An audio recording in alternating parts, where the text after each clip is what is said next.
No Alvo com Heron Falco.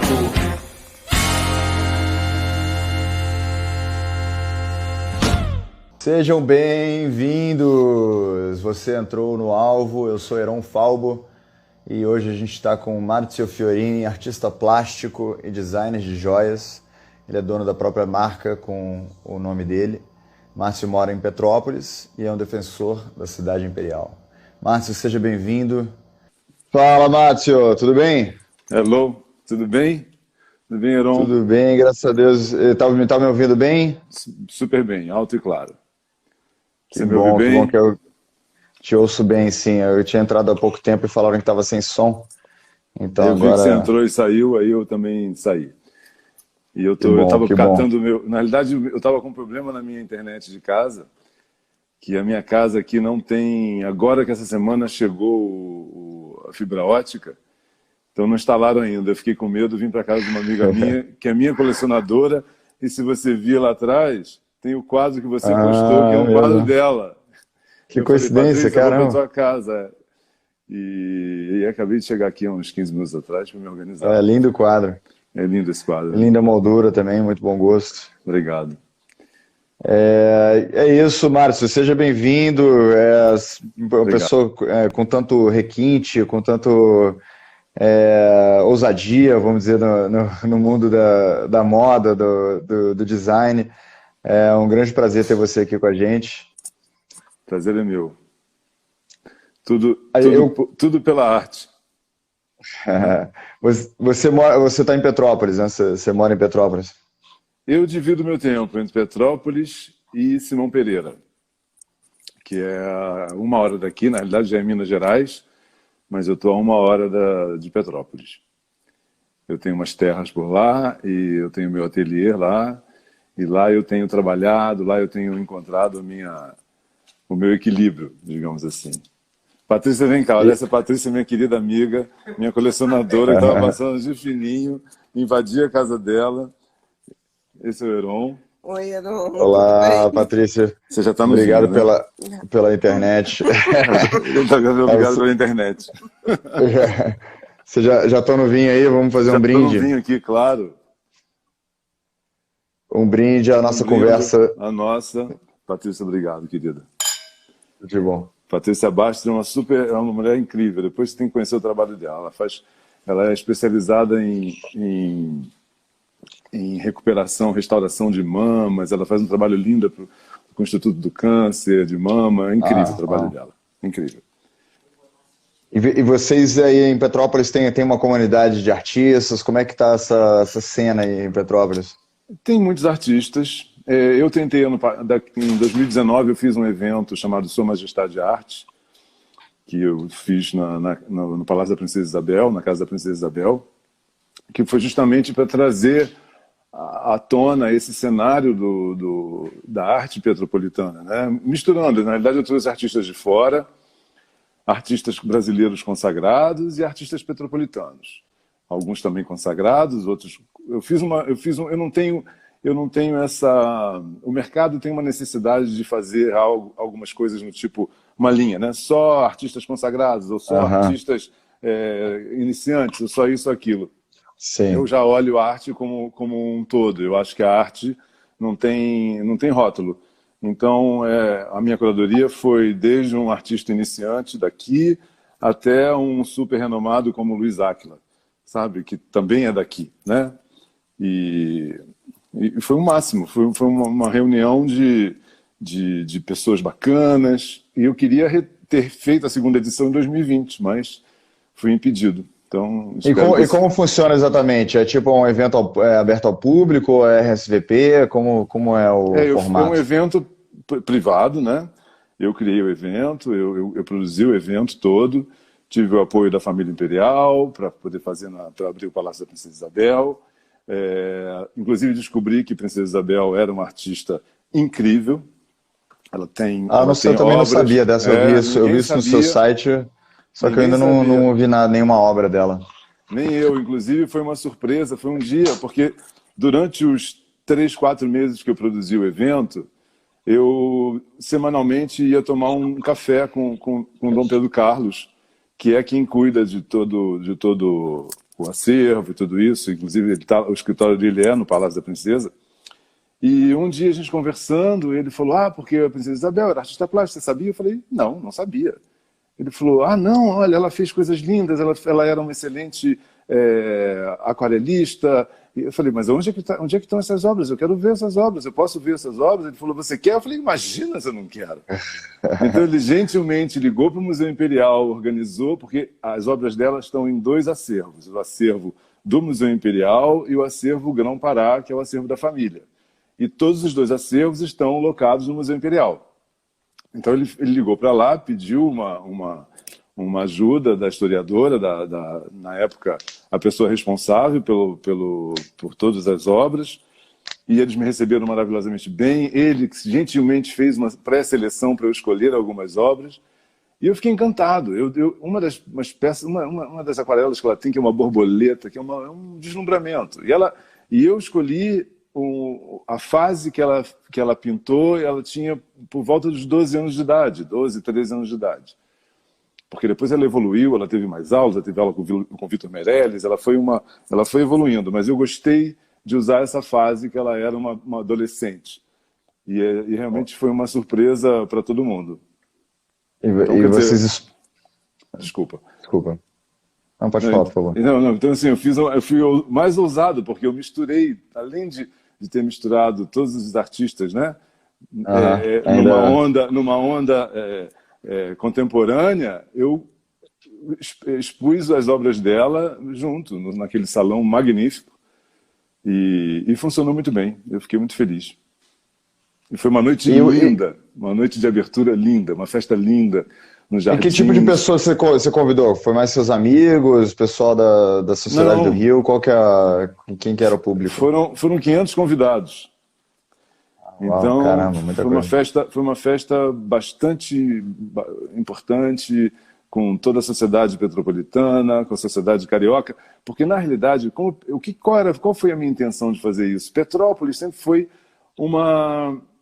um oásis de cultura, né? Um oásis de sofisticação. E quando eu digo sofisticação, é genuíno, sabe? Aquela sofisticação genuína, sim. porque é uma cidade que permite isso.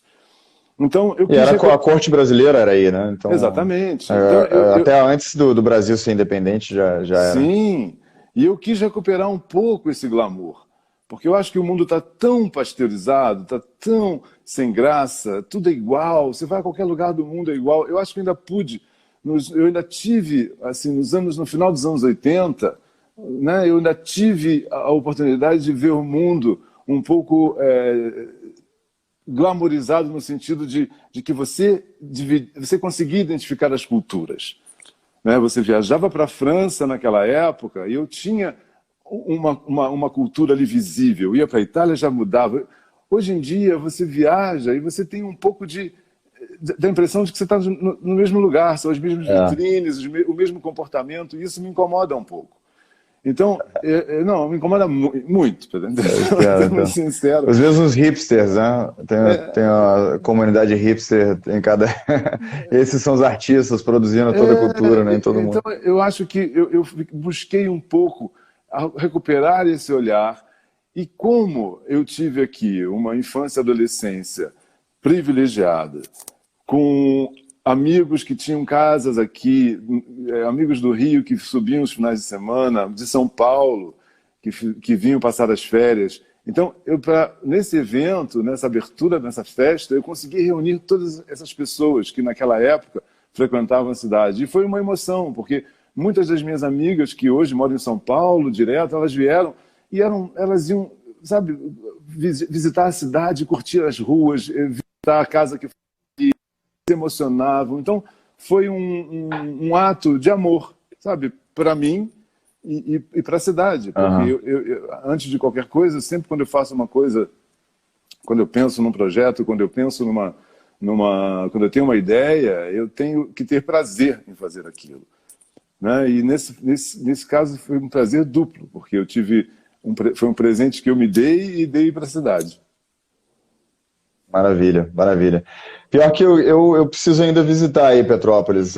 Como é que está a situação agora em termos de lockdown aí? Dá para visitar o Museu Sim, Imperial? Como é o que tá? museu eu não sei se já abriu, mas eu posso verificar para você. Mas a gente pode organizar uma visita para você fazer o Maurício, que é o diretor, é um grande amigo. A gente pode organizar alguma coisa com Pô, ele. seria Sim, fantástico. com o maior prazer. Vou fazer com o maior prazer. Faço esse tour. Tá, Incrível. Eu quero ver essas pinturas da Princesa Isabel, por favor. inclusive, elas estão lá agora, ficaram lá no palácio. Então, elas estão lá. Então, você pode ver. Márcio, me diz uma coisa. Você morando em Petrópolis, né, você tendo esse amor vamos dizer, o que você chama de glamour, né? Essa sofisticação cultural mais tradicional. Você se sente um pouco deslocado no Brasil moderno? Como é que você vê o Brasil moderno no geral? Na realidade, eu sou muito fácil, de adaptação fácil. Eu não tenho problema para mim em lugar nenhum do mundo, nunca tive. Quando eu chego, se eu me proponho para estar em algum lugar, eu me adapto ao que existe, à cultura. Eu nunca carrego comigo os meus desejos, né?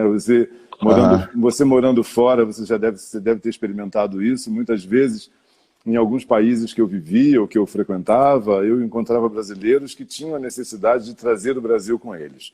Eu nunca tive essa necessidade, sabe? Eu acho que no momento que você se propõe a sair de algum lugar, da sua cultura e conhecer outra cultura, você tem que entrar naquela cultura, né?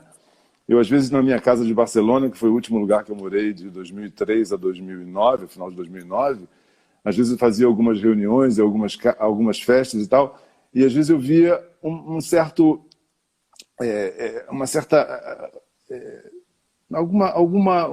alguém mais fechado, ou alguém tentando trazer para aquele momento a cultura. Mas não tem isso, ou no Brasil assim. Aham. Olha, isso aqui é a ONU. Então, eu acho que, para mim, voltar a Petrópolis, depois de tantos anos, eu fiquei sem viver aqui, mas viviam aqui. Eu vinha esporadicamente visitar, mas era uma visita de final de semana e muito rápida. Então, quando eu decidi, em 2019, depois que eu me separei em 2018, no início de 2018, depois eu passei 2018 viajando, trabalhando, eu comecei expondo em Nova York em março, terminei em Havana em dezembro e depois Miami, até fevereiro eu fiquei em Miami, fevereiro de 2019. Isso passando por Bruxelas, Paris, Teresina, Rio, eu fiz um lá e cá. E quando eu voltei, eu já não tinha mais casa no Rio, e eu resolvi subir a serra. Eu falei, Petrópolis me chama. E eu vim para cá. E foi uma delícia reencontrar os amigos da vida inteira, reconectar com todo mundo.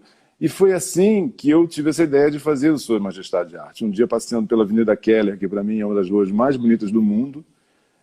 É realmente uma avenida que eu tenho duas avenidas assim que são minhas favoritas, é a Avenida Foch em Paris e a Avenida Keller em Petrópolis.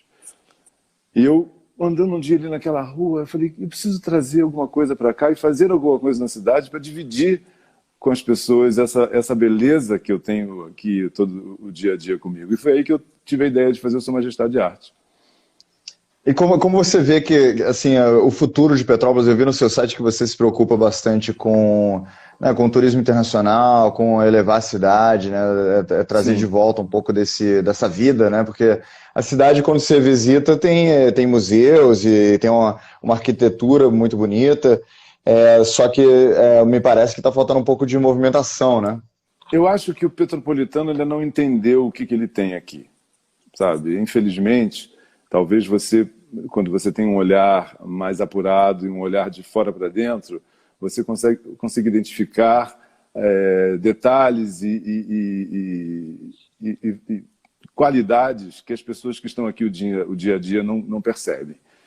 Então é isso que eu tento, sabe? Trazer à tona essa atenção para essa cidade que tem uma qualidade de vida incrível, um clima delicioso, é perto de tudo, é muito fácil de locomoção, você tem estradas boas, você vai para o Rio, você vai para Minas. Então, eu acho que a minha,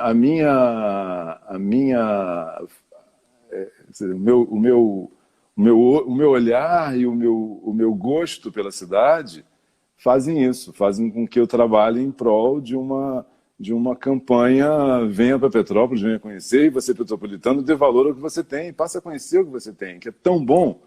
Porque eu me sinto aqui vivendo numa cidade pequena no sul da França, por exemplo. Eu tenho todas as vantagens que eu teria vivendo numa cidade pequena no sul da França. Uma das coisas que eu sinto assim é que realmente a gente no Brasil, acho que muito por causa do golpe da militar contra a monarquia, né, que instalou a República, depois foi feito muito esforço para apagar uma memória do Brasil imperial, né? Então acho que muita coisa que a gente tem do Brasil imperial foi deixado para trás, foi esquecido.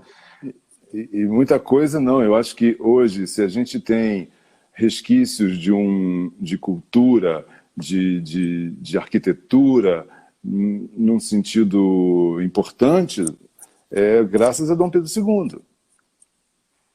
Tudo que ele trouxe, tudo que ele fez, o primeiro mecenas, o primeiro a patrocinar artistas, ele entendia essa. E eu fiz toda essa equalização quando eu fiz esse evento. Eu falei, poxa, aqui a gente tem tudo isso no nosso astral. É só trazer um pouco para cá, né, para a realidade atual, e quem sabe se não funciona. Né? E o que você sugeriria, né, como uma pessoa fomentadora de cultura? Assim, o que você acha que é o futuro da cidade? O que a gente pode fazer para melhorar esse quadro, né, para conscientizar o brasileiro da importância, etc. Ter um quadro político que realmente entenda onde estão. Porque até então eu não vi nenhum político aqui, nunca, na realidade. Não tenho lembrança de ter visto alguém que realmente tivesse esse olhar para a cidade, como, poxa, eu tenho aqui uma pérola no Brasil e vamos trazer o melhor para cá. Eu não vejo isso. Então, né, infelizmente, a gente tem talvez interesses, eu não sei quais são, mas eu adoraria ver alguém realmente empenhado em trazer essa vida cultural e inteligente de novo para Petrópolis. Mas você acha que a única... Porque assim, você organizou um evento maravilhoso, né? Você acha que a sociedade não poderia se emancipar, não poderia tomar as rédeas dessa empreitada? De certa forma eu fiz isso, né? E eu trouxe comigo muitos empresários que têm esse olhar, até porque por isso eu pude fazer. Então, eles me ajudaram, colaboraram, patrocinaram. Patrícia mesmo foi uma das patrocinadoras. Então, eu tive joalherias, a Ivy cerimonialistas. Eu tive, desculpa, eu não vou me lembrar todo mundo agora, mas eu tive a ajuda e a colaboração de muitas. A Vilensen, que é uma confeitaria que é de família, sabe? Muitas pessoas me ajudaram e colaboraram com o evento, senão não poderia ter feito, né? E mesmo assim eu tive que fazer um aporte de dinheiro para poder acontecer. Agora, eu acho que isso existe, mas é que tem que existir mais. E é claro que com esse ano, né, eu comecei um movimento em 2019, e esse ano interrompeu, seria o ano para continuar, porque as pessoas, todo mundo, cada vez que eu posto, eu tenho um Instagram de Sua Majestade Arte, além do meu, né? Que eu sempre posto algumas coisas. Essa semana passada eu comecei a postar algumas fotos que eu não tinha postado ainda, e todo mundo falava, puxa, vamos ter outro evento, que bom, vamos fazer outra vez. Eu falei, vou adorar, e quem sabe se esse ano a gente não consegue, né? Se não conseguir esse, no máximo 2022, vamos tentar, né? Por favor, me convide, que eu adoraria estar presente. Está convidadíssimo. Está intimado. Já não, antes você está intimado para vir fazer o tour e conhecer a cidade bem. Matos, você está fazendo 20 anos agora, né, de você ter iniciado esse conceito, né, de joias em borracha, de você ter feito a primeira coleção em 2001. Sim. Eu queria entender como é que começou essa coisa. Você falou numa entrevista que você teve um sonho, mas eu queria entender um pouco além disso, de onde vem dentro de você essa, vamos dizer, ousadia de trabalhar com um material totalmente diferente? Assim, você fez algo antes a ver com esse tipo de coisa? Como é que foi Sim, o sim. começo desse processo? Eu sou um artista que sempre olha para um material com um olhar diferente. Eu nunca penso naquele material. Eu sempre gosto de dar destinação diferente aos materiais. Então, a borracha entrou na minha vida lá atrás, nos anos 86, 7, 8, que eu fiz uma coleção de jeans. Eu tinha uma marca chamada Emporio Fiorini, que era uma marca de moda, de roupa. Eu fazia masculino, feminino, sportwear, e tinha uma linha também haute couture. E eu tive um insight, falei, eu quero ter... Nessa época eu já viajava muito, já tinha contato com todas as coleções, eu via tudo, a gente fazia... Eu era o mascote de uma agência no Rio que organizava na época viagens para os estilistas. Então, eu era o mascote da época. Eu tinha 20 e poucos anos e comecei a viajar com eles. E a gente fazia Paris, fazia Firenze, fazia Milão, fazia Nova York. A gente fazia um tour. E numa dessas viagens eu vi coisas muito interessantes, coloridas e tal, e começaram a mexer com a minha criatividade. Eu voltei e falei, eu quero fazer uma coleção jeans com os botões todos coloridos. E aí não tinha isso na nossa... A gente tinha uma época aqui que não tinha nada, né? Não tinha tecido, não tinha aviamentos, não tinha acabamentos. Era complicado, você via tudo. Tinha criatividade, mas não tinha a possibilidade de execução se você não tivesse uma criatividade para transformar. E aí, na minha dificuldade de não encontrar os botões, eu resolvi pedir a um amigo que tinha trazido para o Brasil essa técnica da borracha e tal, mas era para aplicar em etiquetas de sapato, capas de agenda e tal. Eu falei para ele, William, eu queria que você fizesse um botão para mim. Ele falou, mas não é possível e tal. Bom, eu tanto insisti que eu desenhei 3 botões, eu falei, faz o molde e tal. Ele fez os moldes e deu certo e ficou incrível. Tanto que eu fiz as camisas, mas eu mandava junto um pacotinho com botões extras, porque imaginei, né? Falei, borracha, vai passar, vai grudar, vai colar, vai estragar, você tem que ter algum, né? Se alguém não tomar cuidado, vai ter que ter. Isso foi um sucesso e tal, passou.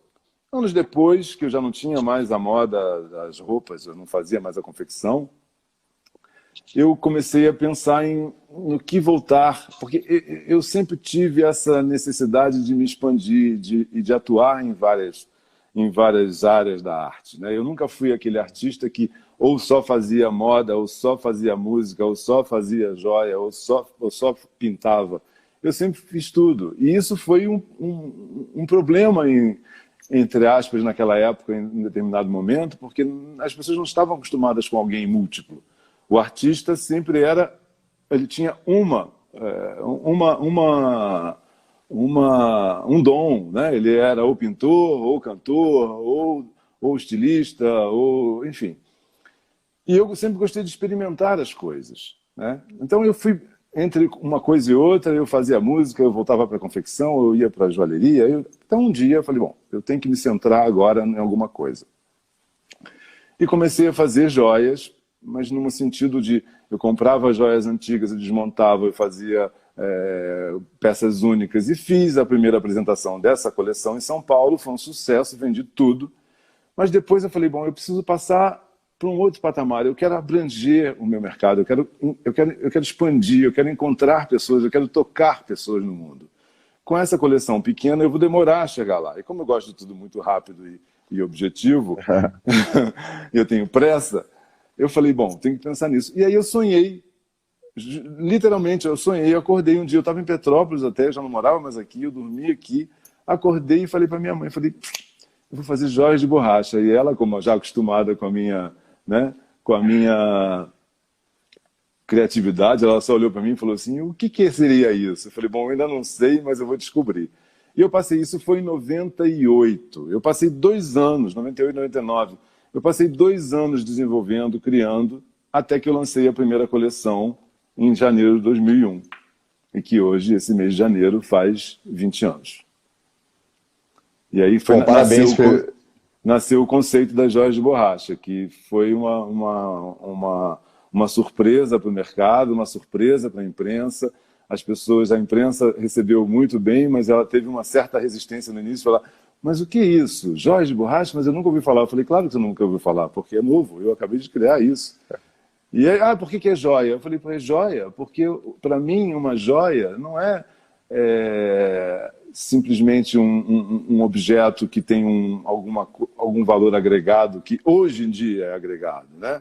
Mas se você colocar lá atrás, você estava numa ilha, você tinha um cipó e uma concha, e você cortava e pendurava no pescoço, era uma joia, concorda? Sim, em diferentes culturas, muita coisa com materiais totalmente diferentes do que a gente está acostumado, a joia. Acabou que a gente deu muito importância, né, a pedras preciosas e o valor ouro agregado, e prata. né? Você passa a ser importante, né? Passou a ser importante.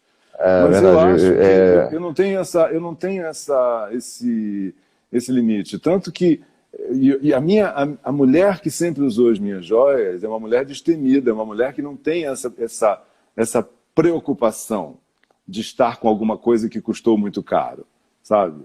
Porque essa mulher, ela é uma mulher que mistura um colar meu com brilhantes. Eu tive colares meus já no red carpet, sabe? Com as mulheres chegando, produzindo, você via literalmente que a produção delas era partindo de um colar. A irmã do Ethan Hawke usou no red carpet um look incrível, com um colar meu vermelho, foi o máximo para mim, e não fui eu que cheguei até ela, não conheço ela. Ela comprou em algum lugar, na época eu distribuía no mundo inteiro, e usou. Então, para mim, aquilo foi a glória. Eu falei, essa mulher entendeu tudo. Porque esse é o grande barato. Você saber misturar, você não precisa ir numa grife e gastar milhões de dólares para estar bem vestido.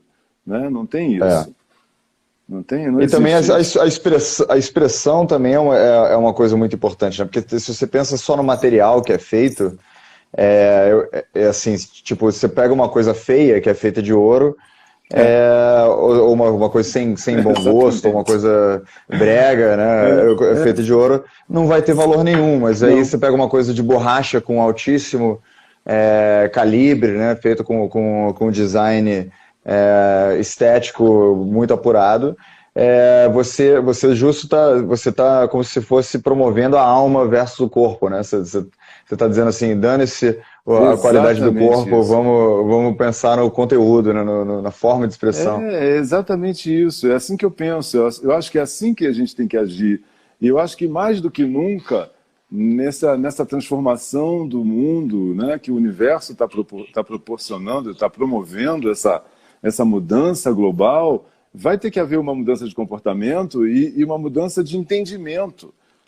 Porque se você não entender que realmente o nosso mundo tem que ser mais sustentável, tem que ser mais coerente, o que você vai deixar para os seus filhos? Sabe? Essa necessidade de você chegar mais perto da natureza, isso tudo tem que haver uma ação do universo e mostrar para a gente que isso é necessário. Essa sustentabilidade que acho que muita gente também, na mesma obsessão que as pessoas têm por ouro, por exemplo, que é pelo material, né, eu acho que em termos de sustentabilidade a gente também está muito obcecado pelo material, pela natureza, e talvez não tão, que tudo bem, é importante também, né? Mas a gente talvez não está tão se importando tanto com a sustentabilidade cultural, a sustentabilidade, que nem você estava falando, a cidade de Petrópolis está sendo deixada para trás, que é uma herança cultural importantíssima brasileira, e a gente não está levando isso para frente, né? Assim, se continuar desse jeito, o nosso museu nacional aqui foi... nacional que foi? Que queimou, né? Que teve um incêndio, que era o Palácio. Não, museu, não? Não, era o Museu de História Natural, não foi?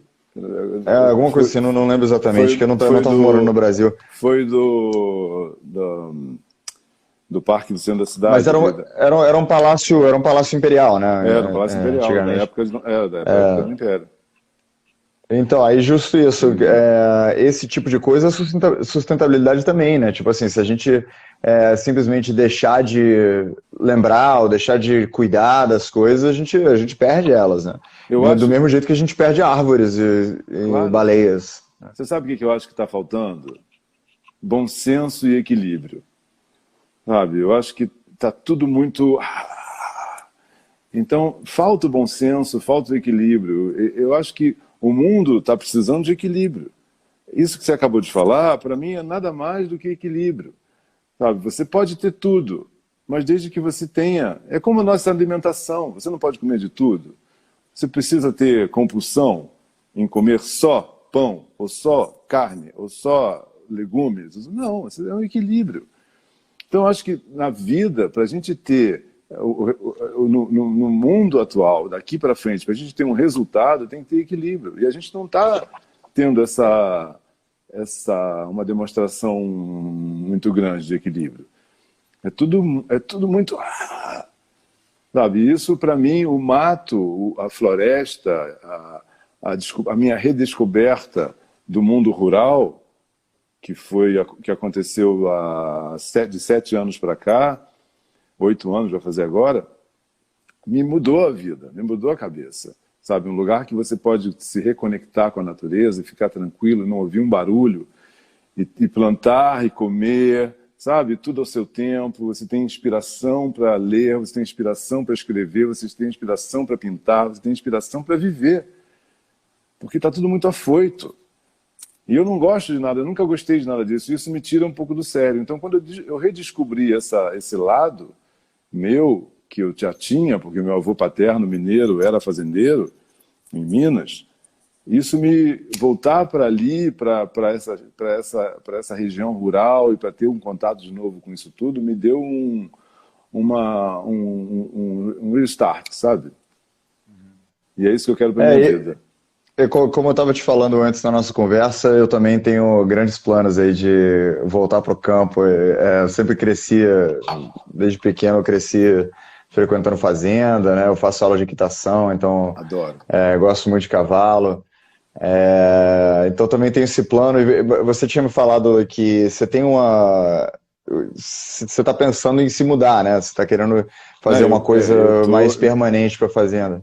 O meu projeto é um projeto de arte sustentável, que eu venho trabalhando ele, já vinha na minha cabeça esses anos, eu não sabia exatamente como eu ia fazer, e durante a pandemia eu me vi lá, isolado, trabalhando e vivendo um dia a dia mais do que um mês, porque geralmente passava 15 dias, passava uma semana, eu nunca ficava um mês direto.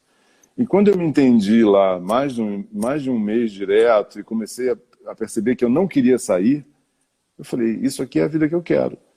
E eu tenho aeroportos perto, eu tenho cidades perto, eu posso fazer a minha vida normalmente e ter esse privilégio de estar no meio da natureza e criar e receber as pessoas.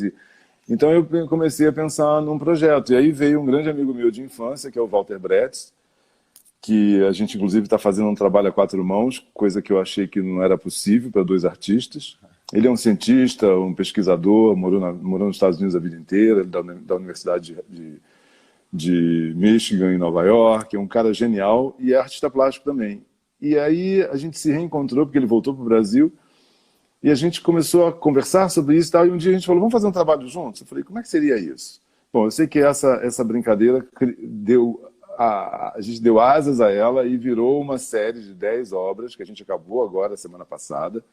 Uau. E numa experiência que até tem uns vídeos no meu Instagram, que as pessoas falam, como é que você pinta junto? Eu falei, não sei, mas a gente fala assim, bom, você vai por lá, eu vou por aqui, ok. Vamos usar aqui cores. Eu falei, eu vou usar essa, e a gente consegue fazer algo que é harmônico e que no final a gente olha e fala assim, eu não sei nem mais o que você fez, o que eu fiz, porque a gente acaba... É claro que tem um traço diferente, se você conhece o meu traço e o traço dele, você vai identificar. Mas as obras ficaram tão harmônicas, foi uma experiência tão incrível. E isso tudo é parte desse projeto da arte sustentável. Ele está comigo nesse projeto, e a gente estamos tocando, vamos ver agora o que a gente consegue fazer nos próximos meses. Eu tenho construções, eu também parei para estudar permacultura, parei para estudar construções sustentáveis, porque eu quero fazer tudo autossuficiente. Então... A gente falando, eu lembrei do Walden, né, um livro do Henry David Thoreau, que é sobre, assim, não é sobre, né, mas expressa muito essa coisa do isolamento, né, de sair do ruído da grande cidade e ir para o campo. O que você vê assim, que é a importância desse isolamento para o artista, dentro da sua obra, dentro do que você faz, dentro da sua inspiração, da sua criatividade? Como que essa diferença entre ser um artista urbano e ser um artista isolado no campo? Quando eu digo isolado, não de uma maneira positiva, né? De uma maneira consciente e proposital. Mas você sabe que antes de ser um artista no campo, na área rural, se isolando e pensando no que você vai criar, porque realmente é essa imagem que você faz, eu acho que todos nós precisamos desse tempo para nos conectarmos com nós mesmos, sabe? Eu acho que isso é importante para qualquer equilíbrio e para qualquer profissão que você tenha. Eu acho que é a condição básica para nós, seres humanos, termos uma vida saudável. Então, é claro que eu tenho uma percepção diferente, eu tenho talvez eu utilize essa percepção e essa oportunidade de estar lá no meio do mato, sozinho, de uma forma diferente. Mas eu acho que todo mundo que experimenta isso, e para muitas pessoas isso é algo que não existe, né? Olhar para um inseto, olhar com ter um macaco na sua janela, de repente você está... Várias vezes me aconteceu coisas assim. Eu estava um dia sentado, eu estava lá sozinho, estava meio frio, tinha acendido a lareira, estava tomando um vinho, estava lendo um negócio, escrevendo um negócio, já tinha fechado a casa quase toda, mas aí ficou calor um pouco, eu abri umas portas das minhas varandas. Cara, de repente entrou um pássaro, mas tão grande, que eu tomei um susto, porque cara, eu falei, aquele negócio começou, pum, e começou a bater na sala. E aí eu falei, o que eu vou fazer? Eu falei, vou conversar com ele, né? Eu tenho que conversar com ele. E aí eu falei, calma.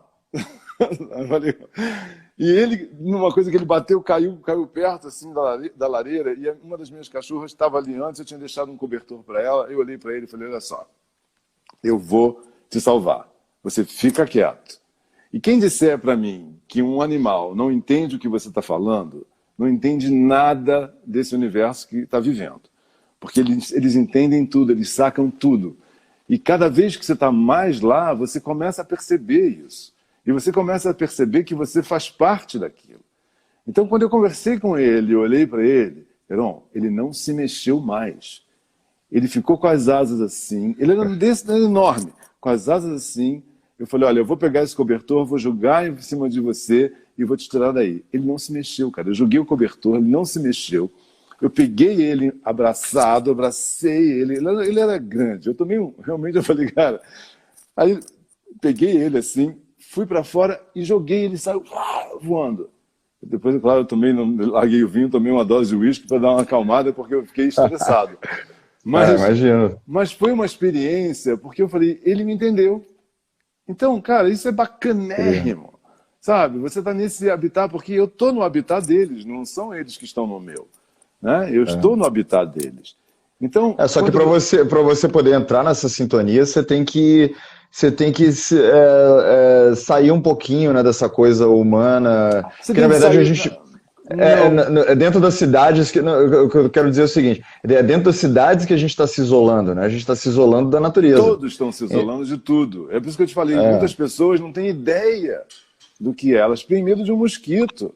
Tem medo de uma mosca, tem medo de uma barata, tem medo mas é isso que eu estou falando. Então, a gente aqui dentro da cidade, conversando, né, com um cavalo, com qualquer... A gente não tem muito essa conexão porque a gente está isolado. Então os animais ignoram a gente. Não, mas já é um passo. Quando você monta, quando você tem um cachorro, quando você tem esse amor... Porque assim, eu tenho um amor por esses animais que eu morro por eles. Eu sofro assim, eu sofro desesperadamente, sabe? Eu fico enlouquecido. Já me aconteceram cada coisa que a gente precisava contar aqui, 3 horas, 4 horas para te contar as histórias que já me aconteceram lá, com os meus cachorros, sabe? É uma loucura. Muitas vezes eu tive que despencar de algum lugar porque não achava o veterinário estava em Viçosa, o cachorro estava passando mal, não tinha ninguém para levar, sabe essas coisas? Você tem que se despencar daqui. Eu tinha acabado de voltar. E as pessoas são muito despreparadas, elas não têm, então, assim, alguns alarmes falsos. Olha, Márcio, seu cachorro foi mordido por uma cobra, está inchado, não sei o quê. Cara, o que você faz? Você sai desesperado, né? Eu saí como uma bala, nunca cheguei lá tão rápido. Depois depois descobri quando eu cheguei no veterinário, não era a cobra, mas os sintomas eram muito parecidos. Então, o que eu senti quando você falou do pássaro, né? Que você primeiro chegou ali na fazenda e aí depois de um tempo você foi... Ó, a Karen está falando que salvou um cachorro no Ano Novo, que maravilha. Tem uma gente escrevendo um monte de coisa. Me desculpa, porque se eu ficar lendo e não consigo responder, né, depois a gente vai... Mas, gente, é bom até dizer, se alguém quiser mandar alguma pergunta, algum comentário, põe na caixinha de perguntas que a gente consegue ver melhor e eu consigo colocar aqui para todo mundo ver depois. A Karen, se vocês quiserem que a gente comente. Ela está morando em Bali. Ela salvou um cachorro em Bali, é? Karen, que saudade de você em Bali. E ela fazia, na minha casa, às vezes em Barcelona, todos os quitutes do Ferran Adrià. Meu Deus, era uma delícia aquilo. Nunca vou me esquecer disso. Era um privilégio. De repente, agora a gente pode até responder umas perguntas aqui, porque agora a gente tem mais uns 10 minutos. Aqui, ó, estão perguntando, você tem planos para criar uma nova coleção de joias? Você falou que lançou uma recentemente, né? Não, eu tenho feito esses últimos anos, quando em 2013 eu desisti de comercializá-las e elas fazem parte hoje, desde então, da minha obra. Então, quando eu faço uma exposição, elas sempre me acompanham. Às vezes aqui eu fiz alguma coisa, uma exposição e tal, e eu tenho alguns clientes que me ligam, que pedem e eu envio. Então, mas eu tenho feito esses últimos anos algumas colaborações com algumas marcas. Eu fiz uma coleção para Key Design, uma coleção masculina. Eu fiz um trabalho para uma ONG em Beirute, que é uma ONG que eles cuidam de mulheres abusadas, violentadas, tanto do Líbano como da Síria. Fui para lá lançar, foi uma delícia de trabalho, foi uma experiência incrível. Aliás, o país é maravilhoso. Fiz para São Paulo, para aquele novo empreendimento Matarazzo, fiz um lançamento para eles. Eles fizeram em Cannes umas pulseiras, eu criei essas pulseiras para o evento deles. Essas coisas eu adoro fazer. E as coleções eu nunca mais fiz nada novo. Eu fiz umas reedições, fiz uma coleção de art bags também, agora recentemente com a BFF. E estou pensando, sim, em fazer alguma coisa, mas eu quero fazer algo mais sustentável ainda, sabe? Então, eu ainda não cheguei, porque as minhas joias, a minha borracha, ela é reciclável e eu não tenho perda, então ela é sustentável. Tanto ganhei um prêmio em Londres em 2011, justamente pelo design e sustentabilidade. Estou trabalhando com um agente no Chile que está me levando para fazer umas consultorias também nessa linha de design na borracha. Então, mas sempre nessa linha da sustentabilidade, que é isso que me interessa. Então, eu estou estudando uma maneira de criar uma pequena coleção cápsula nesse segmento. Mas se alguém quer alguma coisa, se precisa de alguma obra minha, alguma peça minha, se perdeu, quer de novo, isso acontece. Então, manda um direct e eu vou atender com o maior prazer do mundo. E a gente, é uma boa oportunidade para saber disso. A gente te encontra então no Instagram? No seu Instagram dá para... Meu Instagram, @MárcioFiorini. Me sigam lá, me mandem direct e eu respondo sempre. Eu tenho alguns Instagrams, mas esse é o meu principal. Tem o Sua Majestade Arte, tem o Márcio Fiorini Brand também, que também funciona muito bem. Tá? Eu estou à disposição com o maior prazer. E essa nova coleção sustentável que você está planejando, ou está com vontade de fazer, você pensa em comercializar também ou vai ser uma coisa mais artística? Não, penso em comercializar, mas de uma forma, eu não quero mais o que eu tinha antes. Pelo menos se eu tiver que tomar conta de tudo como eu tinha que tomar. Sabe? Eu não quero ter a necessidade de estar em 3 países na mesma semana, praticamente, fazendo todas as feiras, acompanhando 50 mil distribuidores. Eu tinha 15 países me distribuindo, eram 15. Na realidade, no final, eu estava trabalhando para 15 pessoas. Né? Não eram eles mais que distribuíam para mim, eu que trabalhava para eles. Então minha vida virou um inferno. Eu era um burocrata. Eu falei, eu não sou um burocrata, eu sou um artista.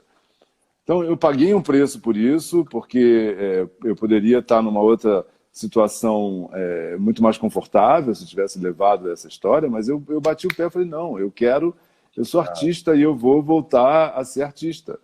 E alguns ficaram muito chateados comigo, porque diziam que dependiam da minha produção porque tinham X anos de... Eu falei, olha, mas amanhã, se vocês resolvem fechar a empresa de vocês fazem assim para mim e eu, né, tenho que arrumar um outro. Então, eu realmente optei em fazer isso e foi uma das melhores decisões que eu tomei na minha vida. Posso imaginar. Não. Eu acho que muita gente continua nesse caminho, né? Ser artista não é fácil, mas Não, e se você tá num caminho assim de muito bem sucedido, né? Com muita movimentação, tem muita tentação para você continuar, né? Claro. Você tem dinheiro, você tem atenção, você tem, né, você está saindo na imprensa, você tem poder, né? Você tem uma série de coisas aí que você tem que ter muita disciplina, né? Muito caráter para conseguir colocar de lado isso e viver uma vida mais Walden, né? Ir para sua fazenda e conversar com o parceiro. E você vai se descobrindo de uma outra maneira também, sabe? Você vai se descobrindo que aquilo tudo... Eu acho muito legal, eu adoro fazer... sempre adorei, eu nunca fiz nada sem prazer. Nada. Se eu podia ficar numa feira 4 dias falando 5 idiomas ao mesmo tempo, com 50 mil pessoas ao meu redor, que no dia seguinte eu não sabia nem onde eu estava. Já me aconteceu de saltar de um táxi, que a minha assistente em Paris um dia ela não falava francês, eu dei o endereço para ela e eu caí no táxi, assim, desmaiado dentro do táxi. Quando eu cheguei e saltei, não era minha rua, não era minha casa. Eu falei, mas onde é que a gente está? Isso acontecia, porque era exaustivo. Imagina, você responde, né? Um vem e fala inglês com você, o outro vem em francês, o outro vem em italiano, o outro vai em espanhol. E quando você vê, cara, você está tonto, né? E você tem que dar conta daquilo. Você passa 1, 2, 3, 4 dias fazendo isso. Eu falei, cara, eu não quero isso mais para minha vida. Isso isso não é arte. É outra coisa. Vender é bacana, é gostoso, eu posso fazer, mas fazer isso como uma necessidade e repetitivamente não dá.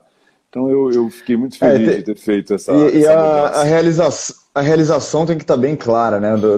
Tipo assim, de onde está vindo a realização? Que talvez no início desse processo todo tinha uma realização de você, sei lá, tá conhecendo diferentes culturas ou distribuindo sua arte, que é um conceito novo, etc., para tantas pessoas, etc. Aí chega um momento que talvez fica repetitivo, redundante, né? E você fica um pouco mais cansado. E nesse interim tiveram muitos episódios assim desagradáveis, porque eu fui muito copiado na época, eu tive que brigar com muita gente grande, eu cheguei a invadir feira em Paris com um oficial de justiça e busca e apreensão, sabe? Então é uma coisa que eu não queria isso para minha vida. Eu falei, para que eu vou fazer isso? Mas as pessoas provocavam. Então hoje, quando eu vejo uma cópia, que tem um monte de cópias, até do meu design mesmo, assim, algumas pessoas que dizem que fazem a joia de borracha, e é o meu design. E eu não ligo, para mim isso hoje é um privilégio, sabe? Ter alguém que copia alguma coisa que eu fiz há 15 anos atrás, 20 anos atrás, sei lá. Então, mas naquela época eu estava começando, era o meu bebê, sabe? Você vê alguém te copiando, era um desespero.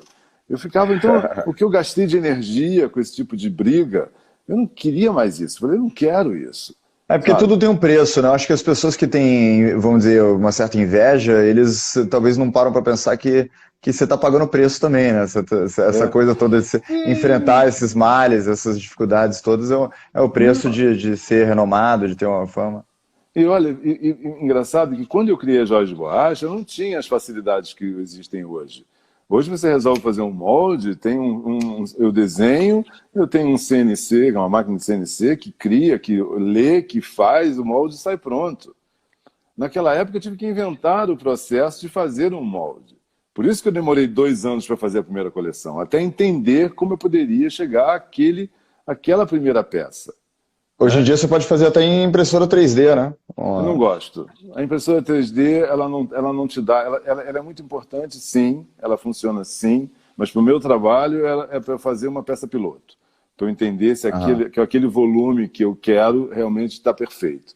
Mas eu tenho uma percepção muito aguçada das dimensões. Então, quando eu imagino 0,1 milímetros, eu sei o que eu quero. Então eu não preciso fazer uma peça piloto em 3D para eu saber se está bom ou se não está. Né? Eu vou direto e mando ver.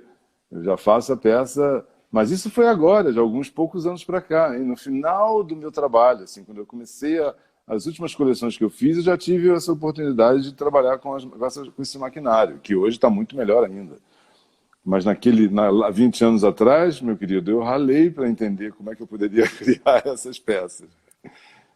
Ó, tô botando outra pergunta aqui, acho que talvez é a última que a gente vai fazer.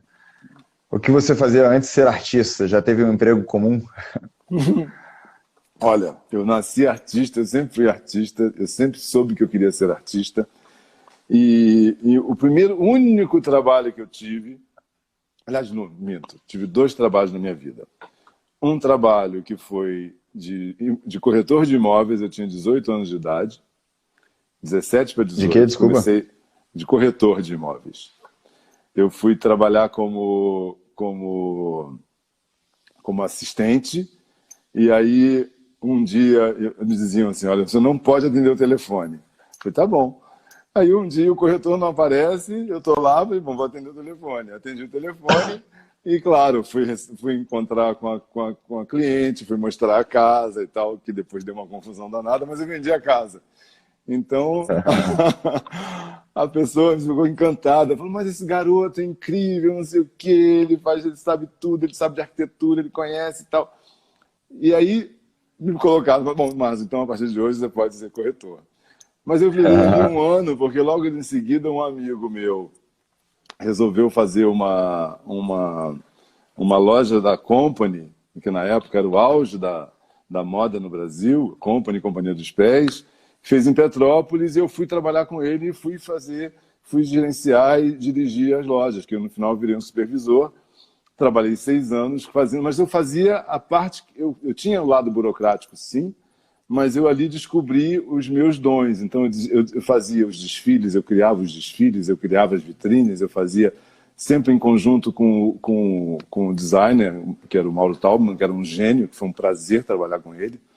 E depois Patrícia Vieira, que era também uma criadora, é uma criadora até hoje, ela tem uma marca, é minha amiga até hoje. Então foi uma delícia fazer esse movimento, mas ali, 6 anos depois, eu entendi que aquilo tudo que eu estava fazendo eu precisava fazer para mim, de uma forma completamente autêntica, né? Uma forma artística. E daí eu pedi demissão e comecei a trabalhar sozinho, e daí nunca mais tive nenhum emprego, sempre fui eu. Maravilha, então de corretor de imóveis até um artista em sua fazenda, totalmente autêntico. De imóveis foi de 1 ano no máximo, nem isso. Não, mas eu estou dizendo assim, você acha que começou sua vida... Desculpa, deu uma cortada aí, acho que a gente...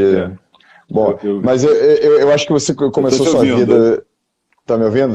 Tô. Eu acho que você começou sua vida nesse mundo mais burocrático, né? É assim que eu tô vendo, né? E aos poucos foi se descobrindo, se deslanchando. Na realidade eu já sabia, eu sempre soube o que eu queria. Eu sempre soube.